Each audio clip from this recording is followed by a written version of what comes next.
If you lose the ability to laugh at yourself, you might as well just stop. Good morning, good morning, good morning, everybody. This is the Michelle Olivia coming to you from Richmond. I am coming to you live from the lobby of the hotel I'm at. So hopefully everyone can hear me well. If not, drop it in the chat. Let me know. I love seeing who's here. Just say hi. Today we're going to talk about self-care. And this is by request. I had a friend ask me about how I practice self-care because some of my self-care is a little untraditional. So first, I want to talk about some self-care myths that I have heard from others even recently that how they feel about self-care and how it affects them or why they don't do it more. The first one is that self-care is time-consuming. I'm going to push back a little bit and say it depends on what you're doing. Some self-care can be done in a matter of seconds, and I'm going to share a couple of those with you that I do. The second myth is that self-care is selfish. It is not. Self-care is necessary. You cannot cut down a tree with an unsharpened saw. If you don't take care of yourself first, you can't take care of others sufficiently. So, last one. Self-care myth is that self-care is expensive. No, it isn't. I'm going to share 9 self-care tips that I use that are all completely free. So let's dive right in. I love threes. Most of you that know me well already know this. So I'm going to talk about 3 areas of self-care this morning that I love to dive into. First, spiritual self-care, physical self-care, and mental self-care. So let's dive into that which is greater. How I practice my spiritual self-care, and this applies no matter what religious background you have. Tailor it to fit what works for you. First one is gratitude. Every day I have a little notebook that's on my dresser that I write down 3 things that I am grateful for and write out my intentions for the day. I've learned that sitting in gratitude, you cannot sit in anger. And while I'm in gratitude, I cannot sit in regret. All those negative feelings can't abide in the same space as my gratitude. So I do that every day to help take care of myself. The next spiritual self-care thing that I do is just quiet time. And this is going to blow you away if you really know me well, because I love to talk. I love to talk. I love to make noise. I love to have conversation.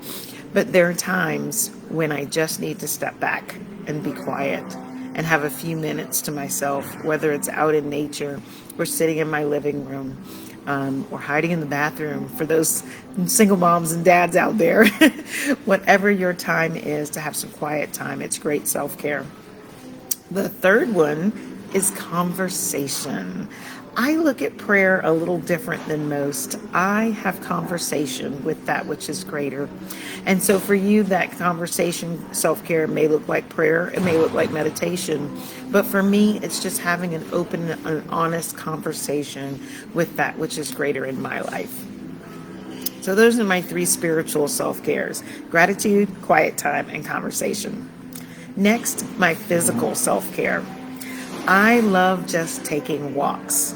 Some of you know very well, I get a lot of steps in. I usually aim for 10,000 plus steps a day. And for quite a while, both my husband and I were maintaining that, and we're getting back into it. But walks really help to quiet me, rejuvenate me, help me to connect with nature, and give me that self-care time. The second one is listening to my body. Now, this one is really important. If you are someone who is exercising a lot, running, swimming, whatever it is that you're doing, make sure you're taking that time to listen to your body. If you are having discomfort, pain, tightness, something in your body, that's time to take care of yourself.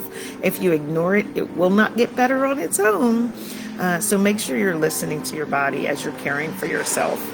And the last one for me is strength. Not just strength training, but being strong in my body, knowing my body, being mentally strong about my physical appearance. That's all ties into being strong. and taking care of myself, knowing who I am. So, reviewing those physical self-care, walks, listening to my body, and being strong. The last area is your mental self-care. Now, this one is going to vary greatly for a lot of people, so I'm just talking about what works for me. I am big on self-reflection. I love taking time to just sit back and say, okay, how could I have handled that situation differently? What could I have done differently? What could I have said differently? How did what I said or did affect someone else? And how can I grow from that? For me, that is self-care. It may not be that way for you, and it may be something weird to start off with if you decide to try that tip. But the more that you do it, the easier it gets, and the more that you see it takes care, you taking care of yourself by giving yourself some self-reflection. Next, learning, and that includes books. I am a big YouTube learner. I love YouTube University. I love being able to look up and say, okay, how can I learn more about self-care? And watching videos and gleaning from it what I can. Now, is everything out there going to be the best? No. Is everything out there going to be helpful? No. However, knowledge is truly a key to being more powerful, to taking care of yourself. The more that you learn, I espouse to reading. I'm not a big reader, as most of you know. I am dyslexic, and so it takes me a little bit longer to read. However, Audible is my friend, and I love listening to books.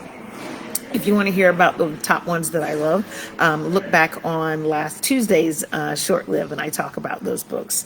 But definitely learning is really important to my self-care. And the last one, the one I love the most, is affirmations. I am big on affirming myself, telling my subconscious the things that not only I know I am, but the things I want to become.